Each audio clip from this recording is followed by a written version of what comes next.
আলোচনাই ছিল না এরকম দুই একটি বিষয় এখানে যুক্ত করা হয়েছে। তো সেটা যদি যুক্ত করা হয়ে যায় তাহলে জাতীয় ঐক্যমত্য কমিশনের অভিপ্রায়টাই বাস্তবায়ন করা হচ্ছে। রাজনৈতিক দলগুলির সাথে যে আলোচনা করে সমঝোতা অথবা নোট অফ ডিসেন্ট অথবা যার যার অবস্থান তার বাইরে গিয়ে কিছু বিষয় ইম্পোজ করা হয়েছে, যেটা অনাকাঙ্ক্ষিত আমাদের কাছে। সংবিধান সংস্কার কোনো বিষয় হতে হলে আগে তা সংসদে অনুমোদিত হতে হয়, পরবর্তীতে সেটা গণভোটের জন্য পাঠানো হয়। এই যে প্রক্রিয়ার কথা বলছেন, আপনি যদি ওই জনগণের অভিপ্রায়ের কথা বলেন তাহলে প্রেসিডেন্ট এটা করতে পারেন না, আদেশ দিতে পারেন না। আবার যদি সংবিধান আপনি রক্ষা করতে যান তাহলে এই সরকারই সেটা করতে পারেন না। এরকম কিছু কিছু জায়গায় কিন্তু ব্যত্যয় ঘটেছে আইনের, বিধিবিধানের এবং সংবিধানের। এনসিপি মোটামুটি স্বাগত জানিয়ে ফেলেছে অলরেডি। যে বিষয়টা বারবারই আসছে যে নোট অফ ডিসেন্টের তাহলে কি হলো, আর আপনারা মোটামুটি গণভোট এবং নির্বাচন যাতে একই দিন হয় সেই বিষয়টি আপনাদের সাথে একমত হয়েছে। উচ্চকক্ষে পিআর, নোট অফ ডিসেন্ট আর সংস্কার পরিষদের যে বডিটা, সেটা নিয়ে আপনাদের মধ্যে এখনো দ্বিমত আছে। সরকার যে ঘোষণাটা দিল, কি বলবেন? ধন্যবাদ আপনাকে প্রিয় সহালোচক এবং এই মুহূর্তে যারা নিউজ 24-এর সাথে যুক্ত আছেন।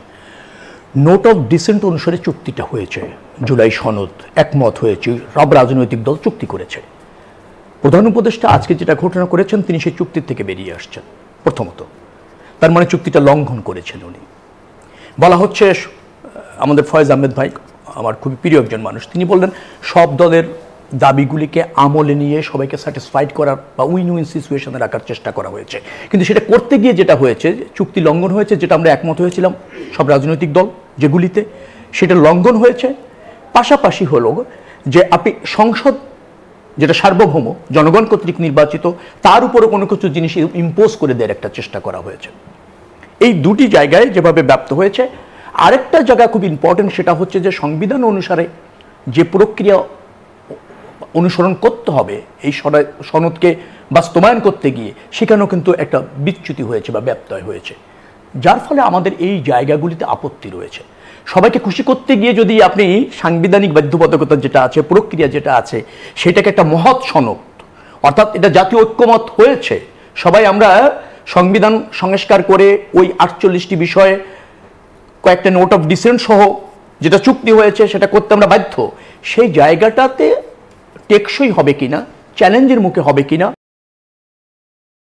জায়গায় আমরা গিয়েছি বলে আমার কাছে মনে হয়েছে। আবার ধরেন আলোচনাই ছিল না এরকম দুই একটি বিষয় এখানে যুক্ত করা হয়েছে। তো সেটা যদি যুক্ত করা হয়ে যায় তাহলে জাতীয় ঐক্যমত্য কমিশনের অভিপ্রায়টাই বাস্তবায়ন করা হচ্ছে। রাজনৈতিক দলগুলির সাথে যে আলোচনা করে সমঝোতা অথবা নোট অফ ডিসেন্ট অথবা যার যার অবস্থান তার বাইরে গিয়ে কিছু বিষয় ইম্পোজ করা হয়েছে, যেটা অনাকাঙ্ক্ষিত আমাদের কাছে, যেটা প্রয়োজন নাই। যেমন কেন প্রয়োজন নেই সেটা হয়তো এর পরের সময় আমি বলছি। তো এই জায়গাগুলিতে আমাদের কাছে মনে হয়েছে, যেমন সেটাকে এখন আপনারা অ্যাকসেপ্ট করবেন কিনা সেটা নিয়ে আমাদের আলোচনা হবে, দলের মধ্যে স্থায়ী কমিটিতে আলোচনা হবে। যেমন সে বলছিল যে জনগণের অভিপ্রায় অনুসারে একটা আদেশ হওয়া দরকার ছিল প্রধান উপদেষ্টার ওখান থেকে।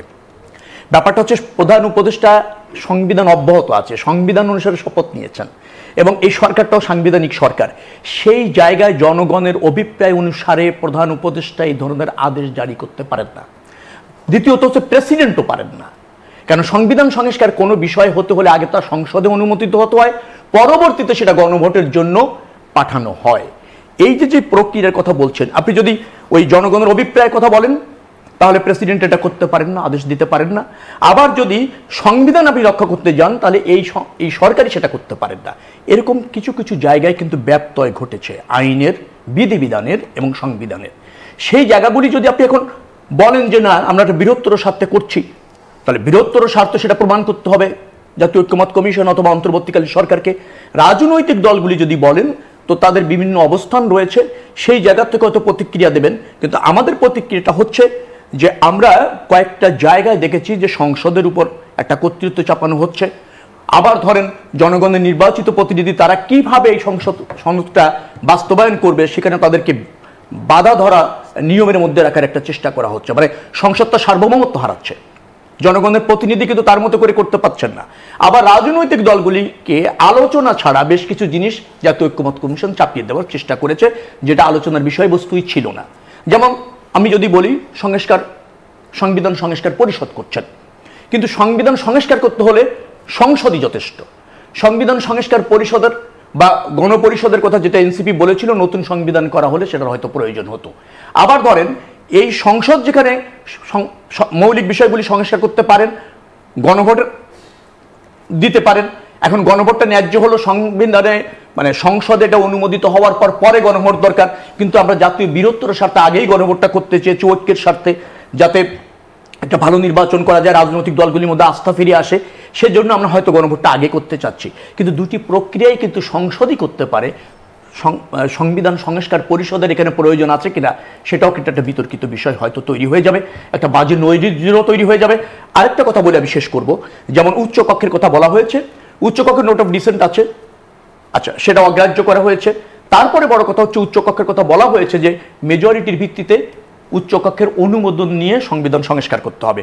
মনে রাখা দরকার, জনগণের প্রত্যক্ষ ভোটে যারা নির্বাচিত না, তারা সংবিধান সংস্কার করার কোনো কর্তৃপক্ষ হতে পারে না। এই বিষয়গুলিও কিন্তু বেশ কন্ট্রাডিক্টরি হচ্ছে।